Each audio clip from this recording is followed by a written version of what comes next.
Incredible.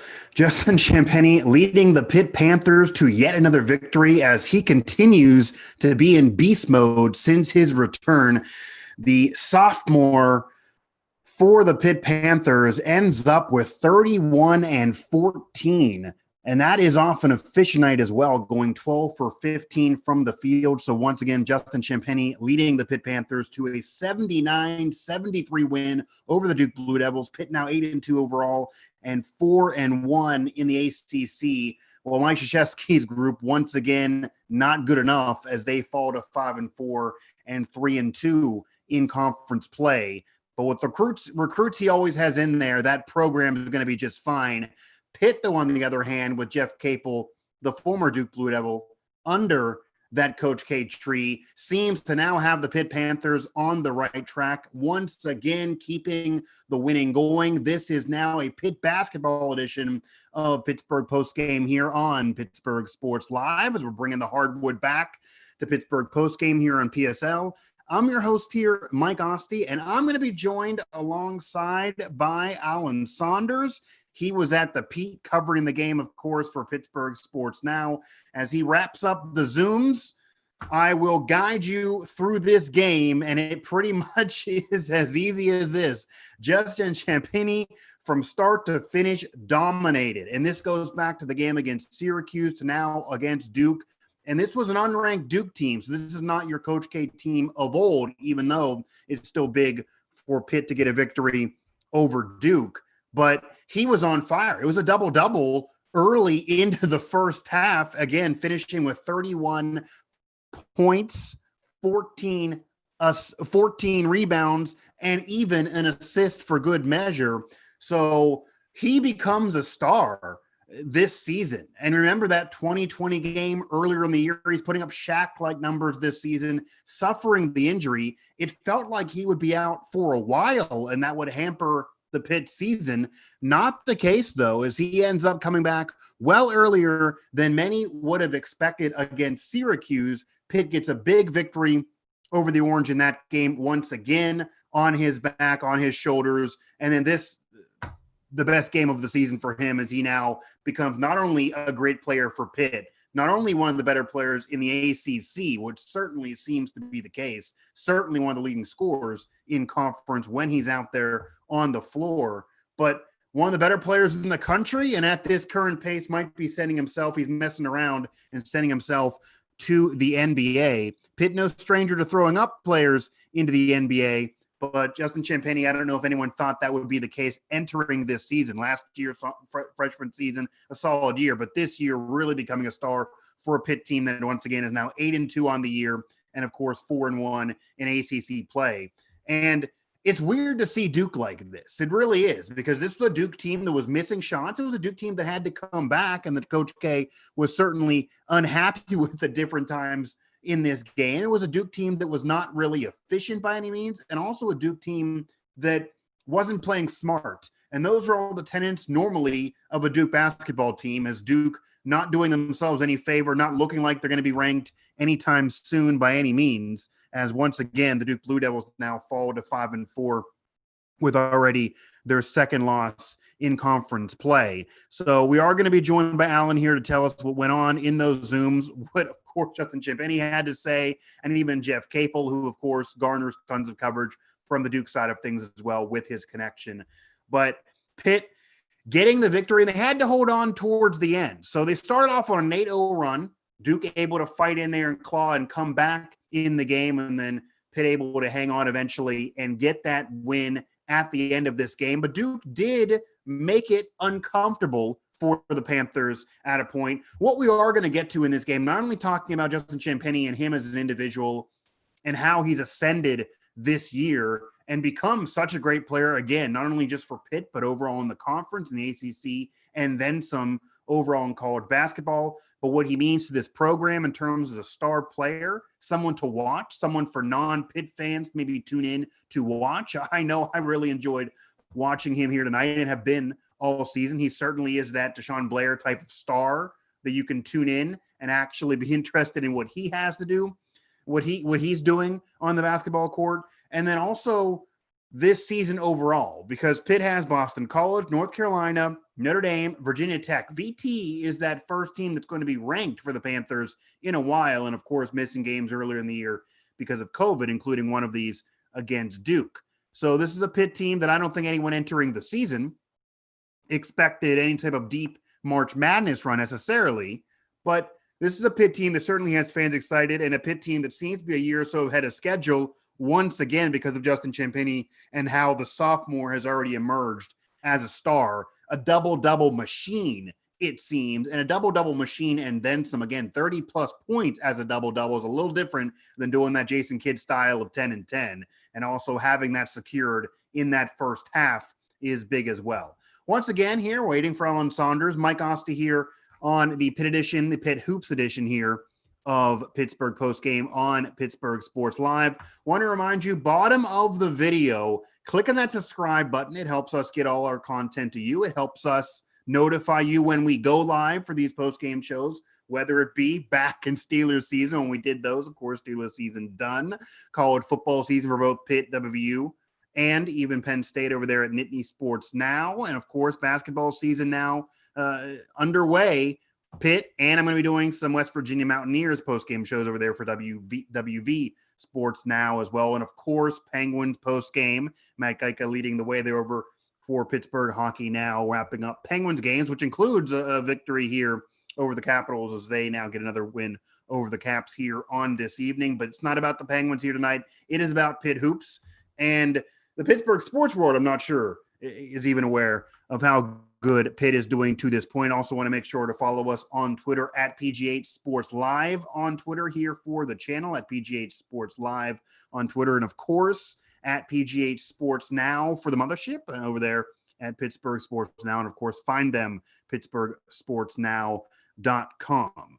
So I do also want to mention, and this is important here because I'm going to, again, talk about it with Alan, that, of course, the focus of this and every show out there, every post-game show out there is going to be Justin Champagnie and his great night and what he's meant to this team and how great he's been playing this year. But it's not just him. Tony with 22. Where would this Pitt team be if it was just the Justin Champagnie show? That seems to not be enough. This is a Pitt team that has a big three of sorts, really, if you add Johnson in there too. So this is a Pitt team that is deeper than many would have expected. This is a Pitt team that seems certainly can kind of beat you down because they can give you more than just the one-touch medicine of one star. There are several stars that contribute here for the Pitt Panthers in these victories. And again, Justin Champagnie, of course, 31 points, 14 rebounds, and even the one assist, as I now will bring on Alan Saunders, who again covered the game there from the Pete, as Alan joins me live on location from the Peterson Events Center. As I said here, as I reset, Mike Asti joined now by Alan Saunders. Pitt with a 79-73 win over the Duke Blue Devils, an unranked Duke team, but still a big win for Pitt to get a win over Duke. And, of course, Justin Champagnie, 12 for 15, 31 points, 14 boards, and even an assist. Hard to say this because he's had some great games this year, but best game of the year for him. And I think a national coming out party as this game was on ESPN, and the broadcast crew here, as I'm in my home studio, I got to watch the game nationally, and they loved him, and it makes sense. Alan, you're there on location.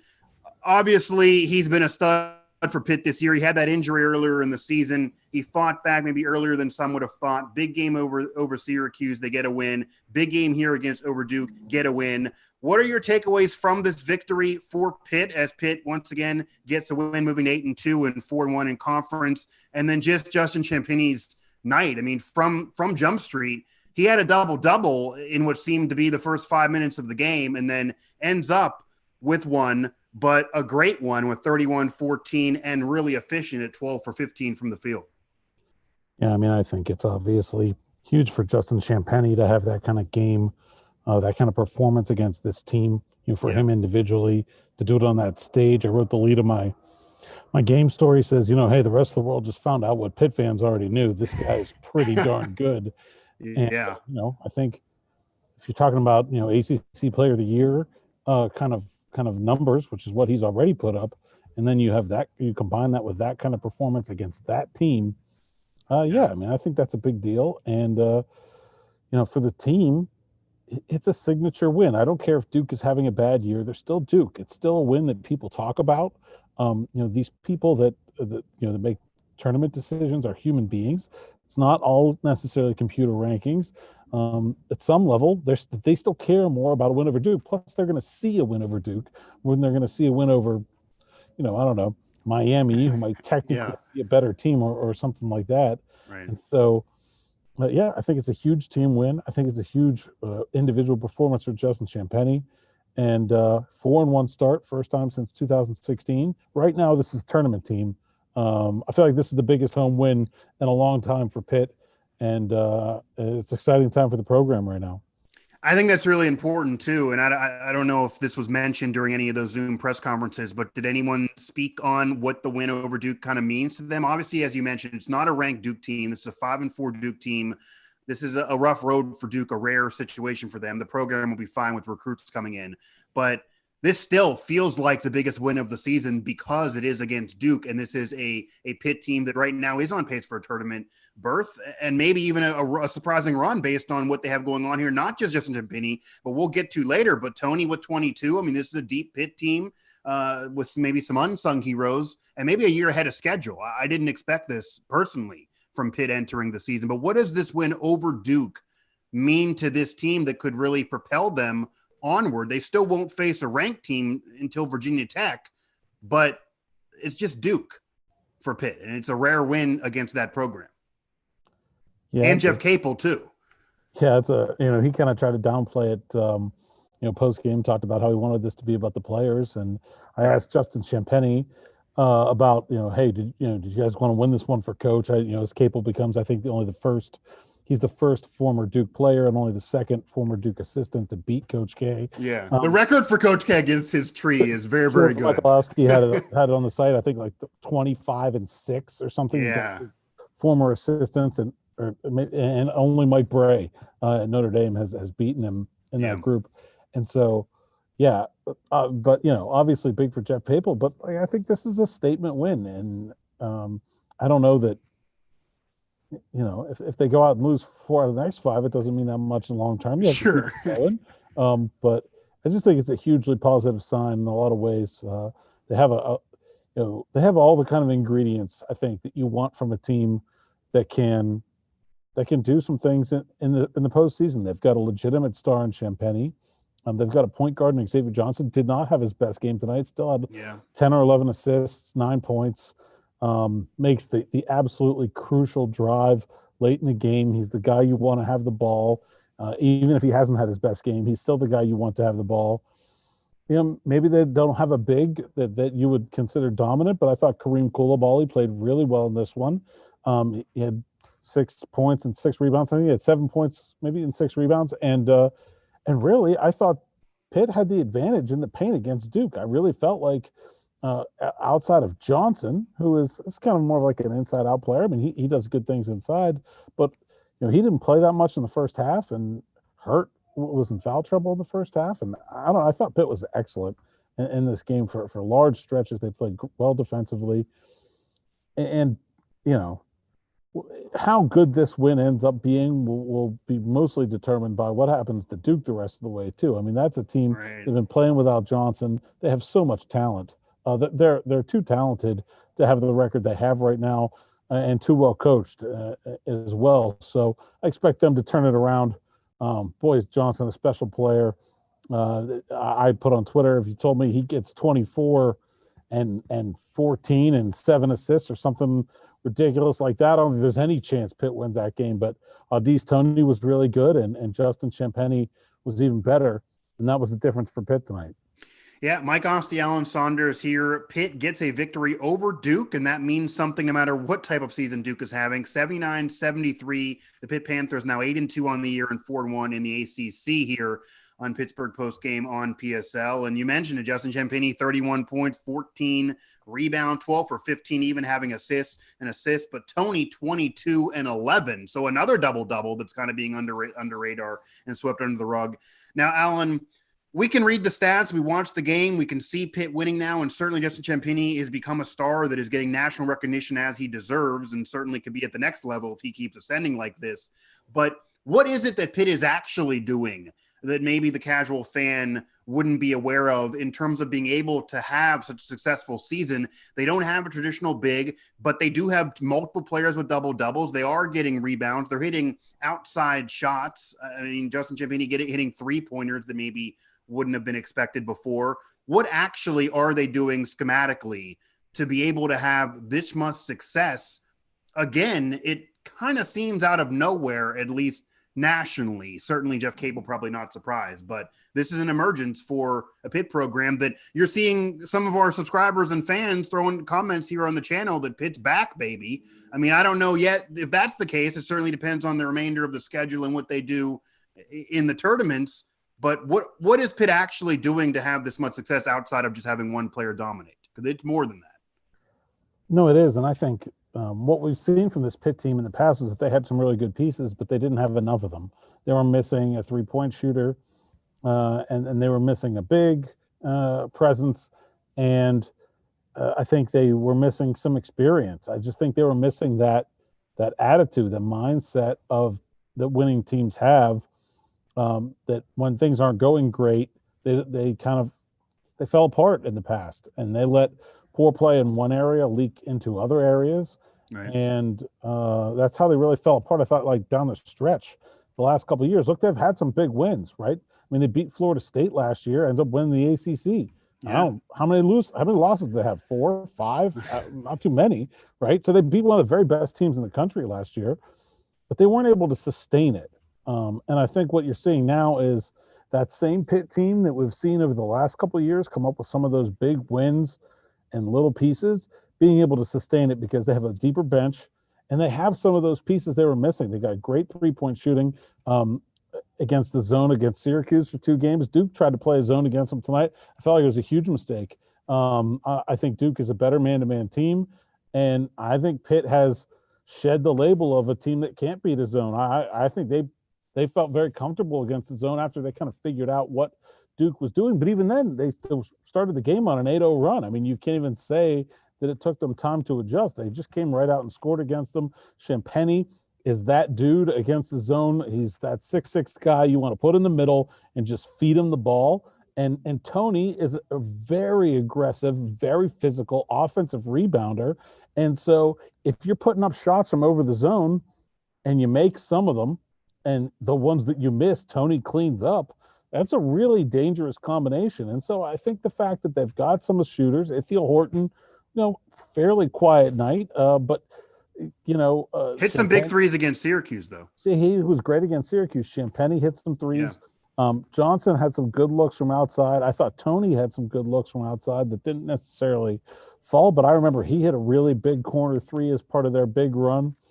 You don't have to make a lot. If you're playing against the zone, all you have to do is make enough to get them out there. Right. And then they got to the free throw line. Tony was 13-17 from the free throw line. Johnson in the last game against Syracuse was 13-13. That's what they did to Florida State last year. That's what they do when they're winning. But in the past, they got stagnant against zones because they couldn't shoot over them. They couldn't make people extend.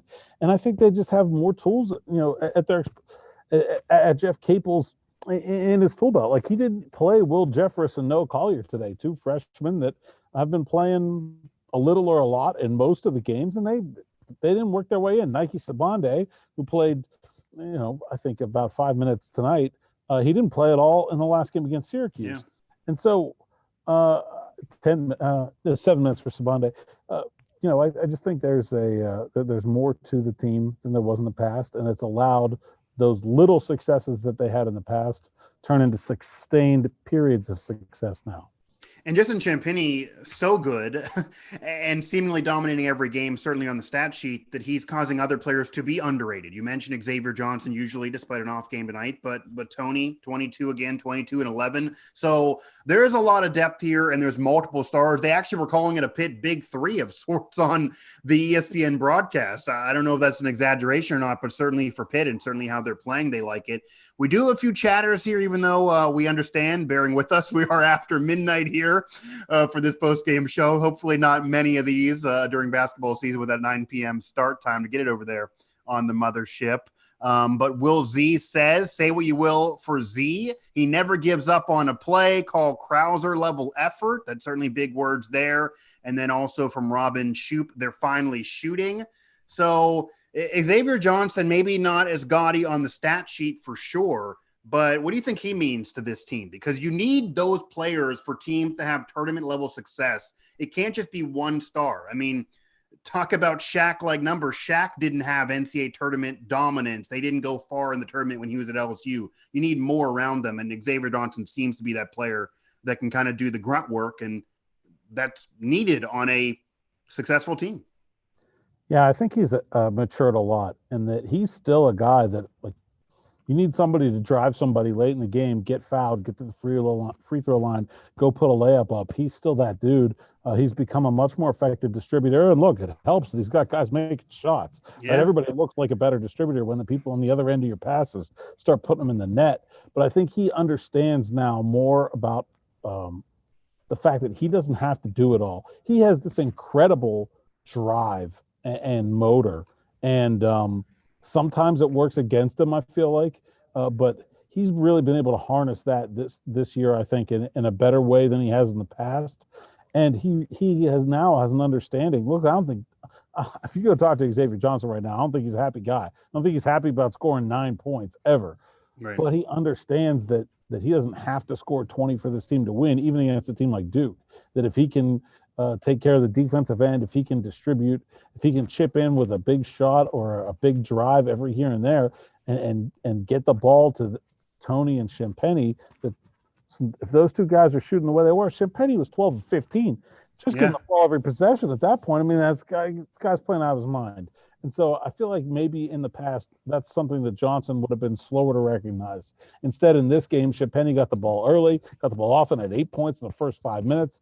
And until Duke came up with an answer for them, Pitt kept their foot down. You know, they went through a stretch in the second half where they stopped making shots, but they stayed aggressive. They didn't ever try to sit back or milk that lead at all. That they just go. And I think that's what makes them good. I think sometimes it gets them into some trouble, but I think in the end, it's a positive for the team. And I think Xavier Johnson brings most of that to the table. Yeah, and Zach Wells here also in our chat. So I appreciate having some chatters here on this after midnight broadcast.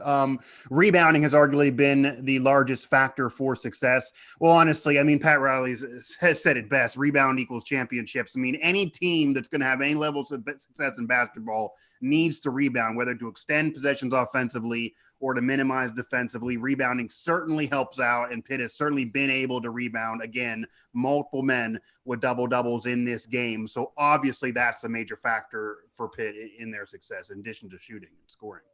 Yeah, and, you know, Champagnie and Tony are not big guys. Tony's 6'5", right. Champagnie's 6'6". Champagnie is an outstanding rebounder for his size. I'm just always amazed at how he is where the ball is going every time, and he gets up after it very quickly. And I think having Kareem Koulibaly in the game he doesn't get. Yeah, Zach mentioned him too. Yeah, he doesn't get a lot of rebounds. He had 6. That's fine, but he takes up the space that allows those little guys to operate. And so I think he's a really key part of all that as well. I felt like he's been in foul trouble a lot this year. I felt like after he got in foul trouble in the second half and sat down for a little while, that's when the second half of this game, Duke out-rebounded Pitt pretty significantly. It was 43-42 overall, but in the second half it was 23-18 Duke.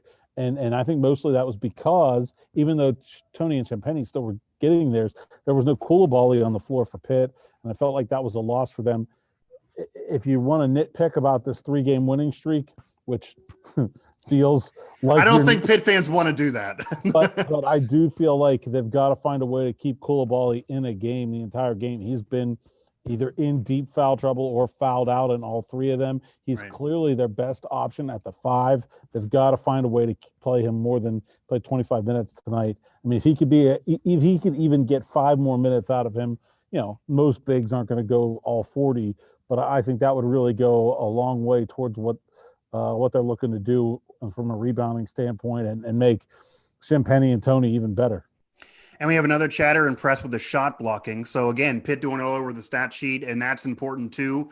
So again, Pitt able to kind of do it across the board. I was actually going to ask you here as we get close to rounding things out so we can get Alan home and get him some sleep here covering this late night game on ESPN over at the Pete. Yeah, sleep's not a thing that Alan's familiar with, but I'm not really either, but we all need to get it every now and then. And Pitt can sleep very soundly after this victory. I'm sure Jeff Capel is.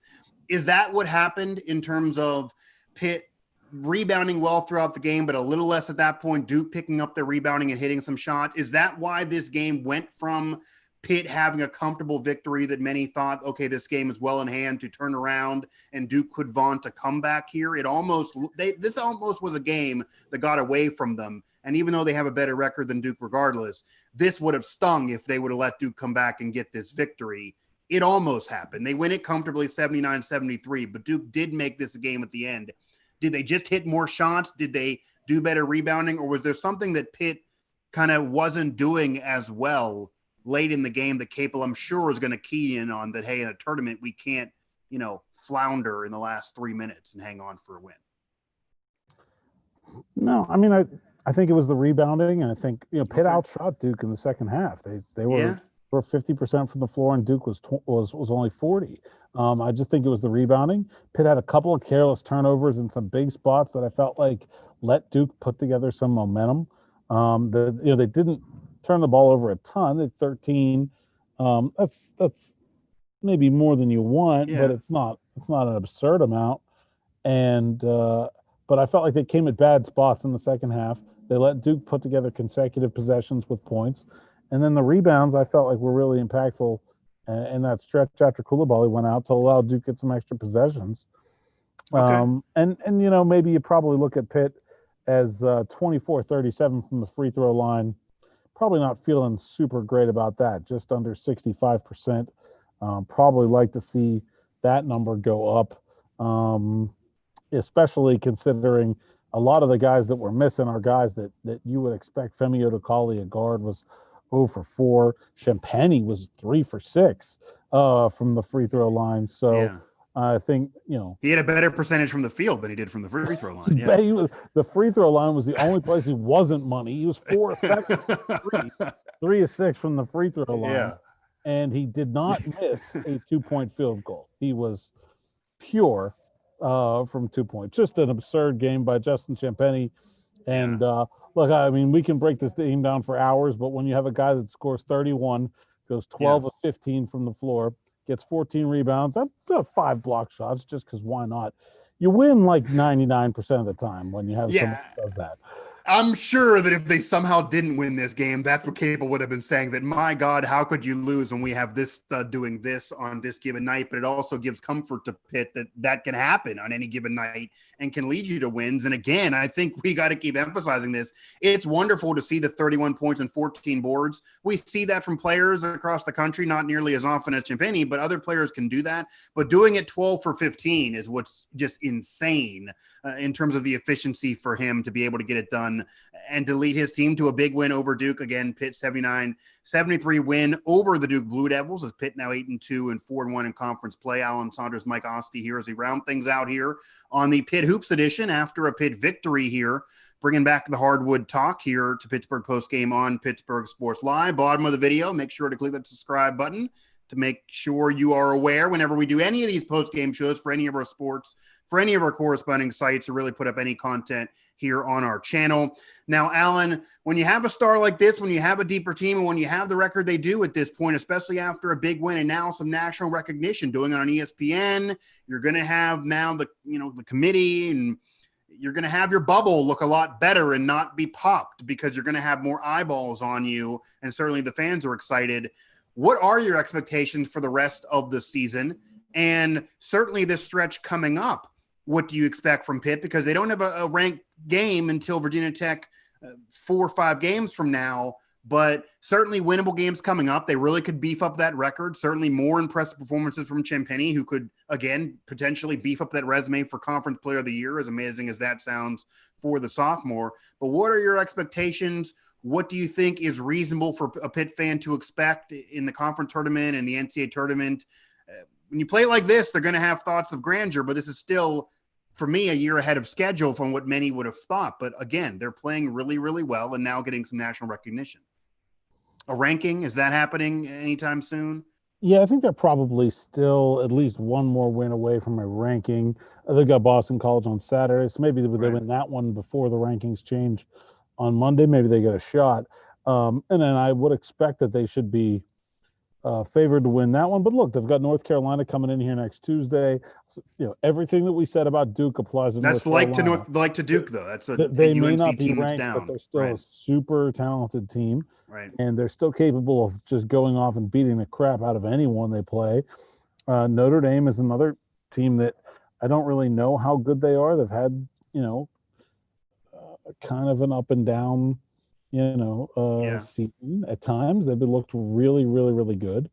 I think Pitt's probably a little bit better than they are. Virginia Tech is a very good team, a very solid. And then they've got a trip to Louisville.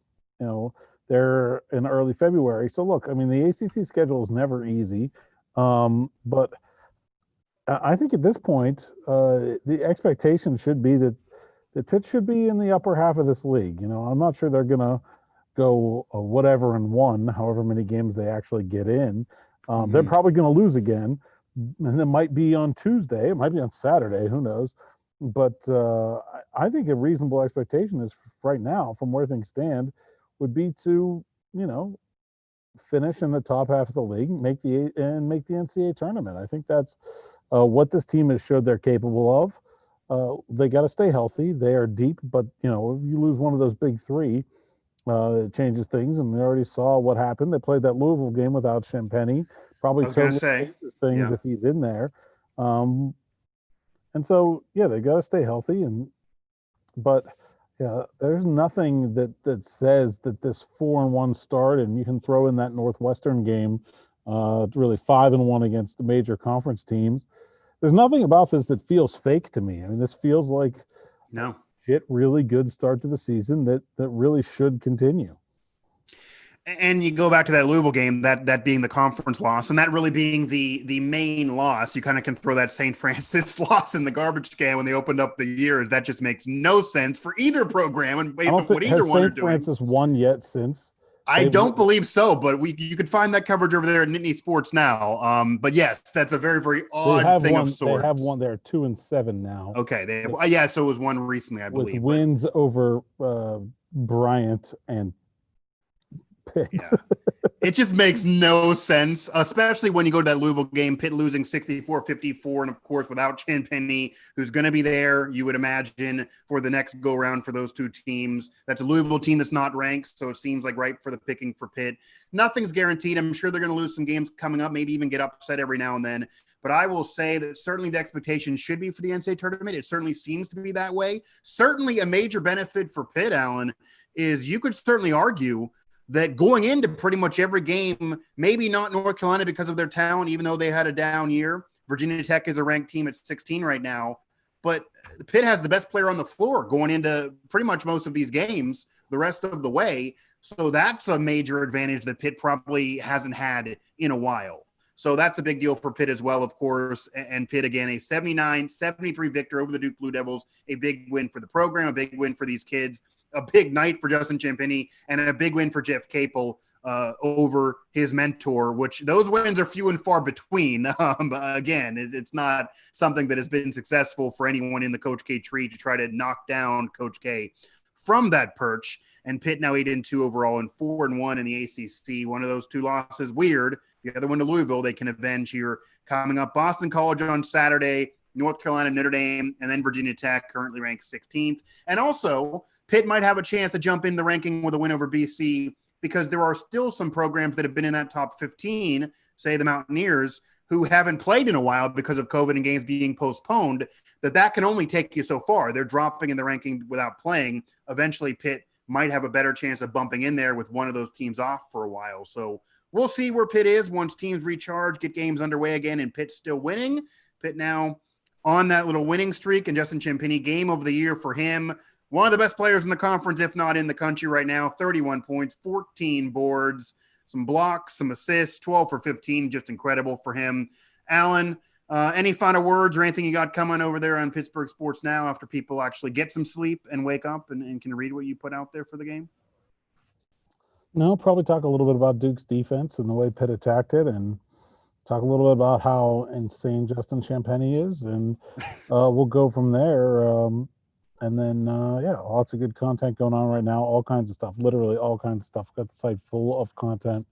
And Steelers offseason chugging along. Yeah. And had the big Hall of Fame vote today, so we'll see what happens there with Bill Nunn and Alan Faneca, and Big Pens win. Dan Kingerski got his stuff going at Pittsburgh hockey now, so it's a very busy time of year for us, and we're excited. Yeah, absolutely. There's a lot going on. And again, make it easy for you guys. Bottom of this video, you don't even have to follow any of us on Twitter, even though we would love it. If you do this and click on that subscribe button, makes it easy for us to get our content to you anytime we have any of these post-game shows, and we'll have them after these Pitt Hoop games. Going to do some for the Mountaineers with hoops as well. Obviously, football season done, but the Penguins have their post-game shows with Geica and company, as him and Dan will be able to do most of those. So a lot going on here for the family of networks. And of course, that means a lot more content, my show, even with a lot more mic drops coming over here on Pittsburgh Sports Live. So click that subscribe button, follow us all through social at PGH Sports Now for Pittsburgh Sports Now. And of course, at PGH Sports Live for PSL on Twitter. For Alan Saunders, for all of us at Pittsburgh Sports Now, and of course, Pittsburgh Sports Live, I'm your host, Mike Asti, and the Pitt Panthers get a statement win. Even though it's not a ranked Duke team, it's still Pitt beating Duke, and that does not happen every day, to say the least. Jeff Capel beating Coach K. The Pitt Panthers win it 79-73, as Pitt now 8-2 and 4-1 in the ACC, with a game coming up on Saturday. And Pitt gets that win. I certainly would say they certainly should be ranked, if not argue it, to this point. And Justin Champagnie, 12 for 15, 31 points, 14 boards, another double-double, as the double-double machine and beast mode continues for him. Pitt has a star. Pitt has one of the best players in the country. And yes, I didn't think I'd be saying that before the season, but I'm definitely saying it now.